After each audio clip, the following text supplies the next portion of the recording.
Box office దగ్గర అన్ని చోట్ల సెన్సేషనల్ కలెక్షన్లతో దుమ్ము దుమారం లేపుతూ దూసుకుపోతున్న టాలీవుడ్ పవర్ స్టార్ పవన్ కళ్యాణ్ నటించిన ఓజీ సినిమా పవన్ కళ్యాణ్ కెరీర్ లో ఆల్ టైమ్ రికార్డు ఓపెనింగ్స్ ని సొంతం చేసుకుని దుమ్ము దులిపేసింది. ఇక మిగిలిన టాప్ స్టార్ తో పోల్చితే 100 కోట్ల షేర్ మార్కును అందుకోలేకపోయిన పవర్ స్టార్ హరిహర వీరమల్లుతోనే ఈ మార్కును అందుకుంటాడు అనుకున్న ఆ సినిమా కూడా నిరాశపరచగా, ఇలాంటి టైంలో ఆడియన్స్ ముందుకు వచ్చిన ఓజీ విపరీతమైన హైప్ నడుమ ఆడియన్స్ ముందుకు రాగా, ఆ హైప్ కు ఏమాత్రం తీసిపోని రేంజ్ ఓపెనింగ్స్ తో వరల్డ్ వైడ్ గా దుమ్ము దుమారం లేపిన ఈ సినిమా బిజినెస్ లో చాలా మొత్తాన్ని మొదటి రోజే రికవరీ చేయగా, రెండవ రోజు సాధించిన కలెక్షన్లతో ఇప్పుడు పవన్ కళ్యాణ్ కెరీర్ లో ఎపిక్ రికార్డు కలెక్షన్లను అందుకుంది. Power star Pawan Kalyan career లో ఇది వరకు Bheemla Nayak movie total run లో 97.63 కోట్ల షేర్ ను 159 కోట్ల గ్రాస్ మార్క్ ను అందుకుని తన కెరీర్ లో హైయెస్ట్ కలెక్షన్ అందుకున్న సినిమాగా నిలిచింది. ఇప్పుడు రెండవ రోజు సాధించిన కలెక్షన్లతో ఓజీ మూవీ కలెక్షన్లను దాటేసి పవర్ స్టార్ కెరీర్ లో హైయెస్ట్ కలెక్షన్లను గ్రాస్ రూపంలో షేర్ రూపంలో సొంతం చేసుకున్న సినిమాగా నిలవడమే కాకుండా 100 కోట్ల షేర్ మార్కును మొట్టమొదటిసారిగా అందుకున్న సినిమాగా కూడా నిలిచింది. సోషల్ మీడియాలో ఇతర హీరోల ఫ్యాన్స్ చాలా లేట్ గా 100 కోట్ల షేర్ అందుకుంటున్న హీరో అంటూ పవర్ స్టార్ ను కొంచెం ట్రోల్ చేసినా కానీ, ఇప్పుడు కేవలం 2 రోజుల గ్యాప్ లోనే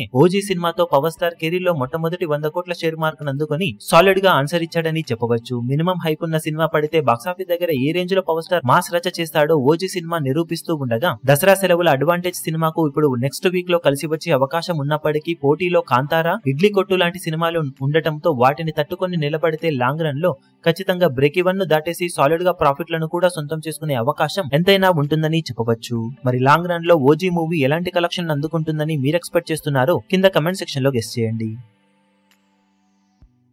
ఈ వీడియో మీకు నచ్చినట్లయితే లైక్ చేయండి, షేర్ చేయండి, ఛానల్ ను సబ్స్క్రైబ్ చేయడం మాత్రం మరవకండి. ఏ చిన్న అప్డేట్ ను మిస్ అవ్వకూడదు అనుకుంటే బెల్ ఐకాన్ ను ప్రెస్ చేయండి.